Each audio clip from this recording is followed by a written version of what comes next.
how we hold and relate to grief changes, but it doesn't go away. There are some losses and some griefs that we never are free of. We're just not. And believing that we have to be free of it is where we can go wrong, is what can feel impossible about it, especially when the waves keep coming up over and over.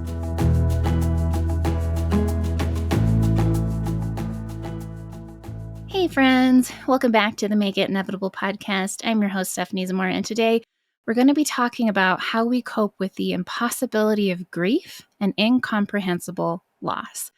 I, shockingly, do not think that we have ever defined impossible on this show, but impossible means not able to occur, exist, or be done. And incomprehensible means not able to be understood, not intelligible. And both of these words are so deeply related to grief and loss. Anyone who has grieved someone or something they love, who has lost something or someone that is truly meaningful for them, understands grief. Grief is immense. Grief feels all-consuming and something that I relate to very deeply, and I know a lot of people who have experienced very big or traumatic losses relate to as well, is that feeling and that experience of your body not being able to bear the weight of grief. I talk about this in Unravel. The moment that I heard that my ex had committed suicide, I buckled under the weight of that grief. It wasn't a thought. It just happened. My legs gave out. My knees hit the pavement. And a lot of people who share their stories of grief, a lot of the grief that we witness, whether it's reenacted on TV shows or movies or something that we see on the news, there is that buckling under the weight of grief, the way that it hits our bodies and our nervous systems, our hearts and our souls. It's incomprehensible. It feels impossible to understand. The immensity of it, the weight of it, the reality of it is too much for our little human bodies to hold. And there are different layers and levels of loss and grief. And I'm speaking to those really hard to hold losses in this show. And that is not to say that it can only look like certain losses.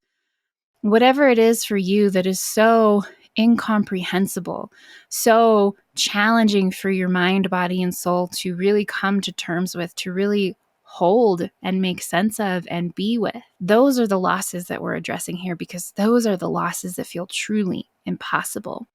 There can be grief with quote unquote smaller losses, not to say those are less meaningful or impactful on our lives, but that could be losing a job. There could be grief there, but it might not be so big because that particular job or that role didn't define you. It didn't make you happy necessarily. Or maybe you loved it, but you understand why it's coming to an end. There's still grief there. That's still a loss, but it is something that you can comprehend, you can make sense of, you can hold.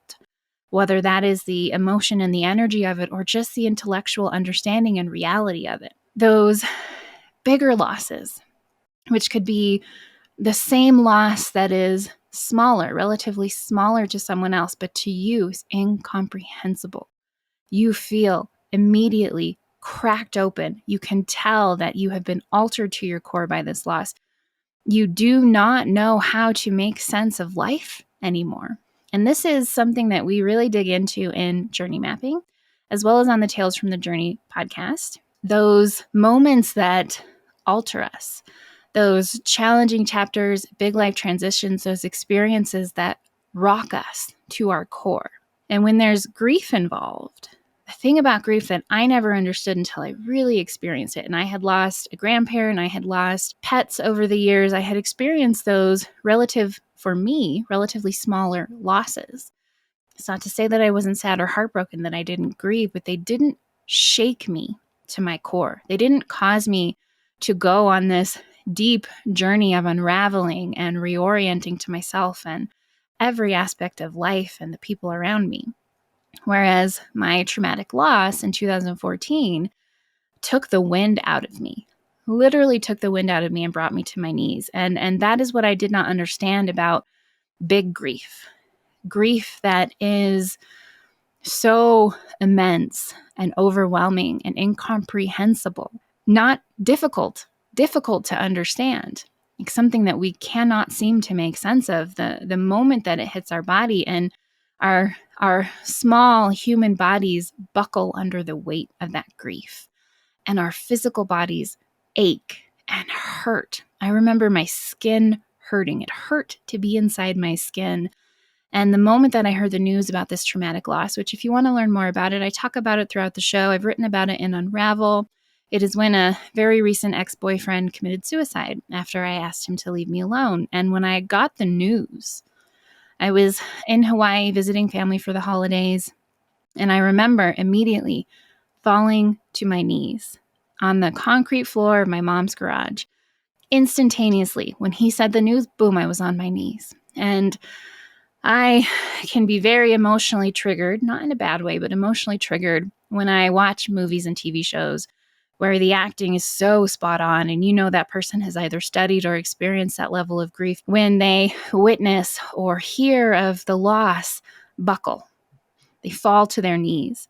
They scream at the top of their lungs. And we see this. If you are paying attention to what is going on in the world, if you are doing the work so that you are able to bear witness to what is hard and what hurts in this life, you will see that from real people experiencing horrific losses, where they see their loved one has passed, has not survived, and they scream. They fall to their knees. They wail. They shake their hands in disbelief. This is the type of grief that we are addressing today. That grief that is so incomprehensible, so impossible to understand. And this grief itself is not impossible. It's occurring. It exists in our experience, in our reality right now. But it feels as if it cannot be done. I cannot do this. I cannot do this. I cannot do this. And there were so many moments in my grief in those early days, weeks, and months that I really believed that if I allowed myself to feel what was there with the grief, that I would not survive it. As logical as I can be at times, as intellectual and intelligent as I can be, as just aware as I am of how the world works and what can and cannot kill us, I really felt and believed that if I let myself go into my grief, I would not come out the other side. And sure, there are things like broken heart syndrome, right? The stress of loss can cause us to have physical responses that could kill us if not managed well. Especially if we sit in them, if the stress is too much for our bodies for whatever reasons. This is not true as a default, though. And it wasn't that I thought I'm going to stress myself out so much that I'm going to have a heart attack. It will consume me. If I let myself feel this, I will just poof, cease to exist. And I've written a lot about that over the years, online, in my book, talking about that experience of understanding how life and death work, but also feeling truly that I would not come through it. And yet, instinctually, thank goodness, because if left to my conscious mind to make the decision, I would not have chose this. Instinctually, I allowed myself to go all the way to the bottom of my grief every time it came up. I would look at whatever triggered me. I would think the thought. I would replay the memory until I squeezed out every last bit of grief from that wave, from that moment. It didn't mean that there wouldn't be other things that triggered me. It didn't mean that I wouldn't have more waves of the same grief about the same things. But in that particular wave, and anyone who's experienced grief of any kind knows that it comes in waves. There can be moments where you think, oh, I think I'm good now. And next thing you know, you're sobbing in the middle of the grocery store because you come across their favorite brand of cornflakes. The most random things can trigger these waves, and they just come and they go, and they come and they go. So I would go into, with every wave, I would go into it, and I would consciously and intentionally hurt myself, and not in a negative way, in a very productive way. So I would look at that thing, and I would look at it until I couldn't cry about it anymore. And I would let all of the emotion come up and move through me. And the amount of time that I spent on my kitchen floor or my apartment floor, just sobbing, just collapsing into the grief, being taken out again and again at the knees, having the wind knocked from my body again and again, and just surrendering to it. I spent so much time on the floor. I spent so much time sobbing and screaming and nearly hyperventilating. And every single time that I would do this, there would always come a moment where it passed. I would find not peace, not happiness or contentment, but I would reach a state of calm. All of that wave would have moved through me and out, and I would stop. And I would be able to breathe again. And I would sit there for a minute or two or three, and then I would get back up and I would get back to life. And there were times certainly that it was so overwhelming that I would get back and I would take a nap, but I would let it move through me. And the reason I believe that grief feels so impossible is because it is a tumultuous mix, this storm of so many emotions that don't always make sense. I remember when my ex passed away the day after I heard the news, having one of very few moments of anger. And anger is a part of grief. Having this rage, this anger at him for leaving me. And I remember that is what I would say, you just left me here. You just left me here. And I didn't understand it. It didn't make sense to me intellectually because I had ended the relationship. I had requested that he stop showing up after I ended the relationship. I made it very clear that I did not want him in my life at that time, probably ever, based on how things were going. But I still had this confusing, irrational, illogical anger. And that is the thing about grief. There's so much about grief that we don't understand until we experience it, because it doesn't make sense when you're outside of someone else's grief. It's illogical, it's irrational, it is chaotic, it is all over the place. My anger in that moment was, you just left me here. You just left. And even in that moment, feeling the intensity of that rage, the realness of that rage, the truth of that rage for me, I did not understand it. It didn't make any sense to me based on how I felt about him and the relationship and moving on with my life. But it was there. And so I let myself rage. And there would be these other moments of rage that would be triggered by things, like hearing a commercial or commentary. I don't remember. It was on the radio, but it was about the new Bond movie. And screaming in my car at the night sky, "You're never going to see a Bond movie again." I was so angry about this. Just rage coursing through my body, screaming at the night sky as if that's where he was. Of all the things to be upset about, him never seeing a Bond movie again, which he loved, just enraged me. But I would let that move through. I would have my moments of anger. I would yell at his box of stuff. "You're just a box of things." Like that's all you are, literally. That's all that's left of you. A sweatshirt and a bunch of other junk. And again, all of this for me was very instinctual. And I think that I had a leg up because I am a more feely personality type. So I've always had a relationship to my emotions. I've always had very big emotions, very dramatic emotions at times, definitely very intense emotions. So the personality types that are on the feelings and emotion side will have a bit more ease with this. Doesn't mean it's easy, but you likely already have a relationship to some degree with your emotions. So it's easy, it's more natural for us to feel. Whereas if you're a logical type, all of a sudden your body is filled with these emotions that don't make any sense logically. There's rage about things that don't matter. There's sadness here. There's just all of this emotion that is overwhelming. And body types, we're going to have an Enneagram expert on soon.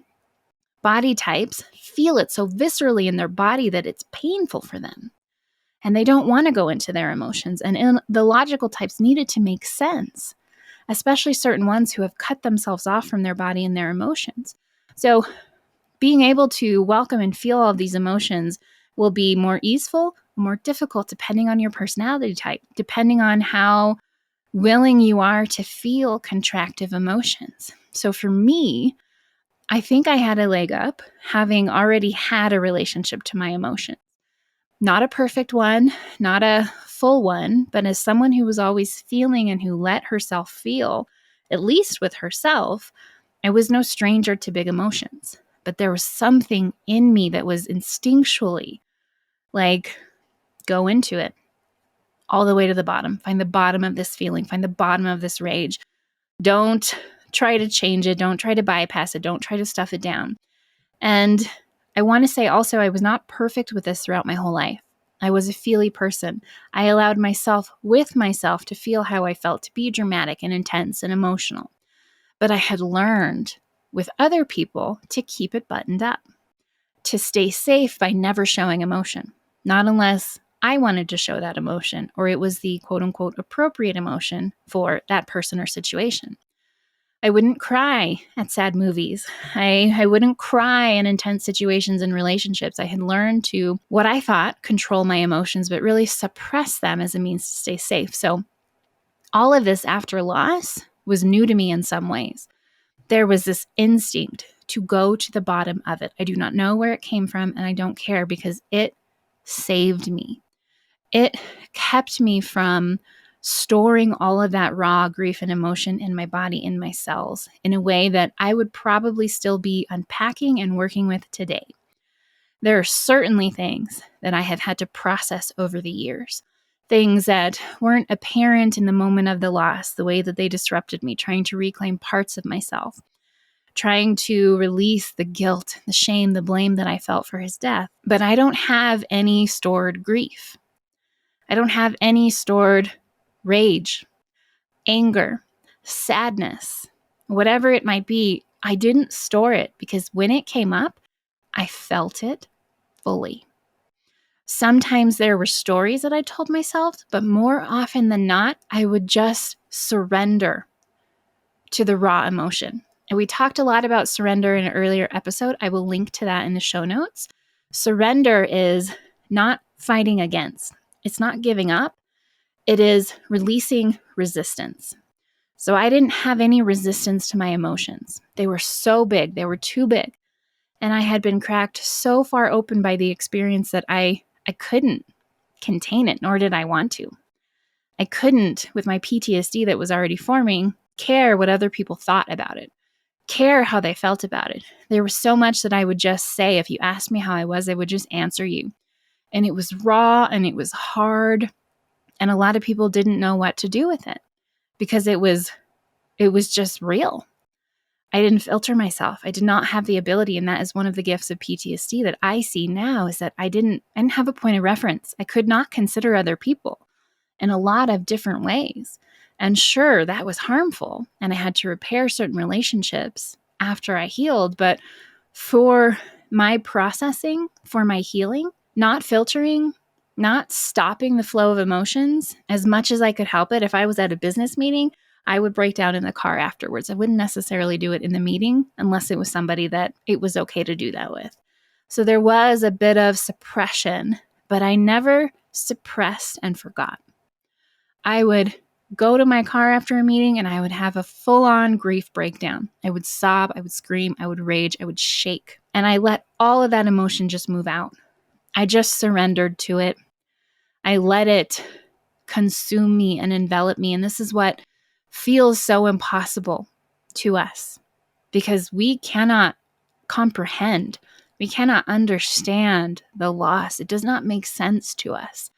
Even if intellectually we can understand what happened, why they're gone, why it's gone, why things are different, why we feel grief, somatically, our body has to go through its process.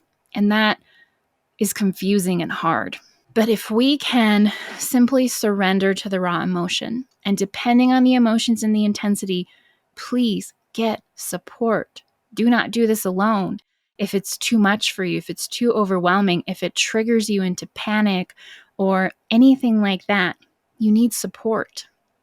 Whether that is process work, coaching, therapy, don't do it alone. Get support to move through this process, because where this can be damaging is when we have no control of it, which by default is uncontrollable, but no control in the sense that we can't stop the stories and interpretations that then trigger us to spiral, trigger us to tell stories about ourselves, to beat ourselves up, to make ourselves bad and wrong, to intensify our core wound stories, to trigger depression and anxiety.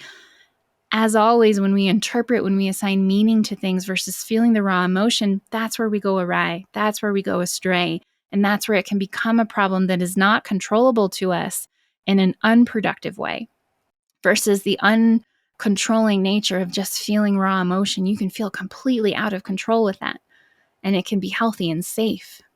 Sobbing so hard, you feel like you might just poof, disappear. But if you feel your emotions, especially the contractive emotions, all the way through productively without story or interpretation, letting the raw emotion move through and out of you, you will find the end point. And at that end point, there might be peace. There will definitely be a sense of calm. You will feel tired and worn out by what you just went through, but you have moved it out of your body. You have begun to heal. And the thing with grief that I think feels so impossible to us is that we think the goal is to be grief-free. That is not how grief works. There are some things that we will move on from and no longer grieve. For example, we might have a relationship that was the wrong relationship come to an end. We might feel grief after that. We might get to a point in that healing process as we heal, as we see that it really wasn't right for us, and we find our right people in person, and we move forward, and time moves, but we move with intentionality through that time. It is not time that heals all wounds. It is intention. Time shifts our relationship to it, but if we are intentional, a loss like that, a grief like that, might completely disappear. I certainly do not grieve past relationships, especially where I am in my healing in my life and the partnership that I have now. I can look back fondly on them, or I can forget about them altogether, depending on what's appropriate for each. But there is grief that we hold for a lifetime. And that is usually the bigger, more intense, life-altering losses and grief. So I may have, most likely would have moved on from that relationship in 2014, gone through the grief, gone through the healing, gone on to better things, and been able to look back and not have had any grief. But because it was such a traumatic loss that impacted me so significantly and so thoroughly and deeply, altered my sense of self in a moment, altered my relationship to reality, to myself, to my life, to my relationships, to everything, I will always have that grief in some capacity. Maybe not for him specifically, other than the grief of how he died and why. Definitely not for the relationship that ended necessarily, but grief for the experience and how it affected me. Grief for everything that I lost. Grief for his lost life. Grief for the people who still hurt because of that. There will always be grief. And this year, or when this episode comes out, I'm recording in advance, last December was 9 years since that loss. On the 8th year of my loss, so December 2022, I remember that day because it was such a good day. I met my partner, my love. I had reconnected with an old friend who is now one of our incredible business partners and developers, and was getting to see my baby sister after years. I was having a really good day. I recorded a podcast episode that is a pillar for this show, and I remember the significance of that. It took 8 years to be happy on the anniversary of his death, to be enjoying my life, to be healthy, to feel whole, and to be able to look back with fondness and appreciation for the gifts that came from that experience, never for the loss. Grief and gratitude, it can exist simultaneously, but that does not mean that we are grateful for the thing that caused the grief, ever. We can feel grief and gratitude. It took 8 years. And still, in that 8th year, I would cry. At some point in November, around his birthday, and definitely in December, when all the holiday lights came out and triggered me and reminded me of that horrible, dark season, and for sure on the anniversary of his loss. That changes year over year. How we hold and relate to grief changes, but it doesn't go away. There are some losses and some griefs that we never are free of. We're just not. And believing that we have to be free of it is where we can go wrong, is what can feel impossible about it. especially when the waves keep coming up over and over. And these bigger losses, the bigger grief, the second year of that is often harder because you're not as numb. And that was true for me, and that's true for a lot of people. So it's about shifting our relationship to grief, understanding that it is an experience that we have to move through. And there is a lot of unresolved grief that people hold in their bodies because they didn't let themselves feel. They didn't give themselves that space or that permission to just come undone and to figure out who they are in the aftermath of it, because we are changed by them, whatever they might be. That is the work we do in journey mapping. We will link to that below. We're coming out with a new workbook for that is even more in depth to really help navigate through the aftermath of challenging chapters and big life transitions so that you can reorient yourself in your life and your relationships and your work and step into what is next. So you can let this shape you in a productive way. But it's important to understand, if you're going through grief, if you're still healing from grief, these massive griefs that we experience, these massive incomprehensible losses, take time and intention. Intentional processing work. The more that you allow yourself to feel and grieve, the less that will linger. The more freedom you can experience, the more healing that you can move through. But you may never, most likely will never, be free of that grief. You simply continue to grow with it, around it. You hold it differently. The weight changes, but it's always there. So grief is not impossible to navigate through. It is not impossible to be free of in certain situations. It is not incomprehensible if we're willing to allow ourselves to be unraveled by it, to surrender to it, to move through the waves of it, to welcome it for what it is, to not try to make sense of it. It does not make sense. There is no one right path to healing grief. There is no right amount of time. There's this idea of complicated grief, and sometimes that happens where we can't let go of it. We have these intrusive thoughts and these nightmares and the anxiety that comes with it that we need treatment for. Whereas continual, ongoing grief is normal and healthy because we continue to feel that loss and how it affected us. The grief of everything we lost because of that loss. The loss of self, the loss of what we thought we would have, who we thought we would be. The work is to be present with it, to allow it, to stop trying to control it in the ways that it is uncontrollable, to let it unravel you, and to get support if and when you need it. Process work was a godsend to me. I am so grateful for the mentor that I have in my life who introduced me to that work, for how deep I was willing to go into that work, because it helped my heart heal so much. It helped me move the emotions that were too deep in there because I didn't understand them. I didn't know where they were to get them out. They weren't bubbling up on their own. Process work allows us to reach in and extract things, often by the root, so that we can really release them and relate to them differently. So please, if you are grieving, know that it is not impossible. It feels that way. It is so big. It is so hard for our little human bodies and minds to hold. Let that guide you through it. Unravel to it, surrender to it, and see where you come out on the other side. And please, please get support if you need it. Check the show notes for resources, and I will be back in another episode.